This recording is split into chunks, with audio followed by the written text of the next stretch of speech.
আপনাদের সকলকে পশ্চিমবঙ্গ সরকারের পক্ষ থেকে, রাষ্ট্রবাদী সরকারের পক্ষ থেকে এবং মুখ্যমন্ত্রী হিসেবে আমার পক্ষ থেকে এবং এই পুণ্যভূমি, পবিত্র ভূমি, ফলতার গণদেবতা জনতা জনার্দন,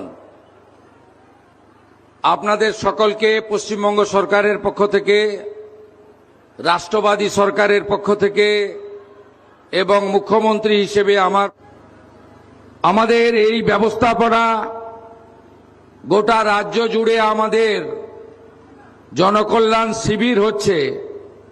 মাননীয় প্রধানমন্ত্রী এখানে আমাদের কর্মসূচি সভাস্থল কানায় কানায় ভরিয়ে দিয়েছেন। আমাদের এই ব্যবস্থাপনা গোটা রাজ্য জুড়ে আমাদের জনকল্যাণ শিবির হচ্ছে। মাননীয় প্রধানমন্ত্রী নরেন্দ্র মোদীজি, যিনি দেশের প্রধানমন্ত্রী হিসেবে সর্বকালীন রেকর্ড করেছেন 12 বছরের অধিক সময়, তাকে সামনে রেখে পশ্চিমবঙ্গের নবগঠিত সরকার আপনার সমবেত হয়েছেন। আমি আরেকবার ধন্যবাদ জানিয়ে আয়োজক, ব্যবস্থাপক, দক্ষিণ 24 পরগনার তরুণ জেলা শাসক আইএস অভিষেক তিওয়ারি সহ তার সমগ্র টিমকে, তারা এত অল্প সময়ের মধ্যে এই ব্যবস্থাপনা করার জন্য তাদের প্রতি আমি ধন্যবাদ এবং কৃতজ্ঞতা জ্ঞাপন করি। মঞ্চে উপবিষ্ট আছেন মন্ত্রিসভায় আমার সাথী রাজ্যমন্ত্রী এবং কাকদ্বীপ থেকে নির্বাচিত মাননীয় বিধায়ক সম্মানীয় দীপঙ্কর জানা মহোদয়, আমাদের মধ্যে আছেন যাকে আপনারা লক্ষাধিক ভোটে কিছুদিন আগে জিতিয়েছেন, ফলতার জনপ্রিয় বিধায়ক, তরুণ নেতা, অ্যাডভোকেট দেবাংশু পান্ডা মহোদয়, গোসাবার বিধায়ক ভাতৃপ্রতিম বিকর্ণ নস্কর, সাগরের বিধায়ক মাননীয় সুমন্ত মণ্ডল এবং ডায়মন্ড হারবারের বিধায়ক পান্নালাল হালদার মহোদয় মঞ্চে আছেন এই রাজ্যের ডিজিপি মহোদয়, সিনিয়র আইপিএস, যার নেতৃত্বে অবাধ এবং গণতান্ত্রিক সুরক্ষিত নির্বাচন হয়েছে, মাননীয় সিদ্ধিনাথ গুপ্তাজি। আমাদের মধ্যে উপবিষ্ট আছেন আমাদের ভূমি সংস্কার দপ্তরের প্রিন্সিপাল সেক্রেটারি সুরেন্দ্র গুপ্তাজি। আমাদের মধ্যে উপবিষ্ট রয়েছেন এডিজি রাজেশ সিনহাজি।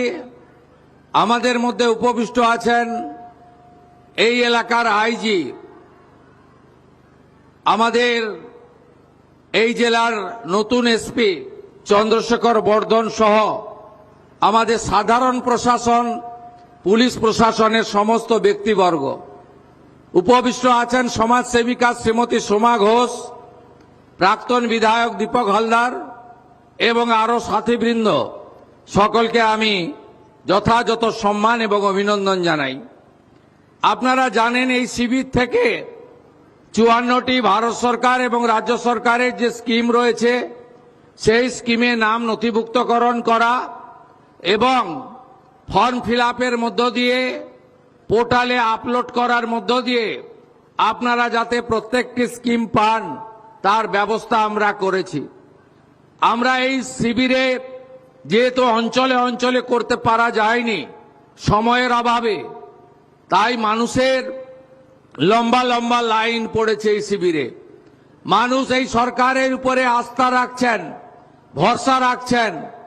এই সরকার সামাজিক সমস্ত কল্যাণকর কর্মসূচি, পরিচ্ছন্নতার সঙ্গে স্বচ্ছতার সঙ্গে কেন্দ্র এবং রাজ্য সরকারের স্কিমের সমস্ত বেনিফিট যাতে ডাইরেক্ট বেনিফিট ট্রান্সফার অর্থাৎ ব্যাংকিং সিস্টেমের মাধ্যমে কোনো রকম দুর্নীতি ছাড়াই, মধ্যস্বত্বভোগী ছাড়াই, কোনো রকম ব্রোকার বা আপনাদের বঞ্চিতকারী যে ব্যবস্থাপনা সেটা ছাড়াই যাতে আপনারা পেতে পারেন, তার জন্য এই ব্যবস্থা নিয়েছেন।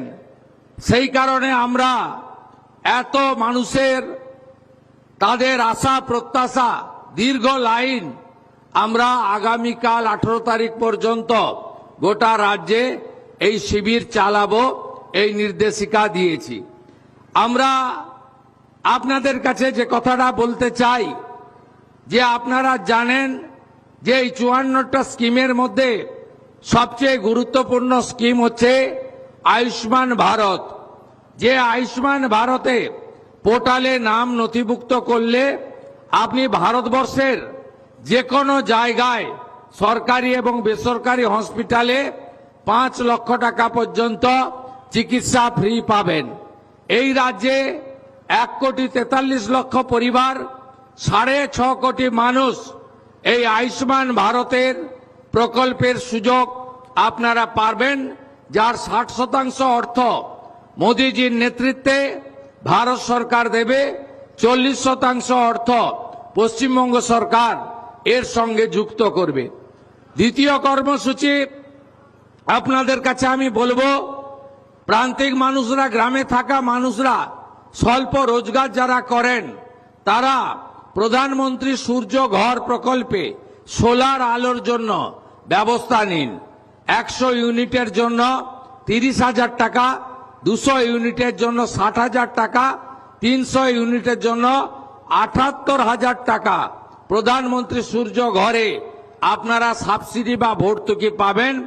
এর ফলে আপনাকে ইলেকট্রিকের বিল দিতে হবে না। এটারও সুযোগ আপনারা এই জনকল্যাণ শিবির থেকে নাম নথিভুক্তকরণের মধ্য দিয়ে গ্রহণ করুন। তৃতীয় সেটি হলো আমাদের অন্নপূর্ণা যোজনা। আপনারা জানেন যে কেন আমরা ফর্ম ছাপিয়ে ভেরিফিকেশন করে আমরা উপযুক্ত প্রাপকদেরকে চিহ্নিত করছি।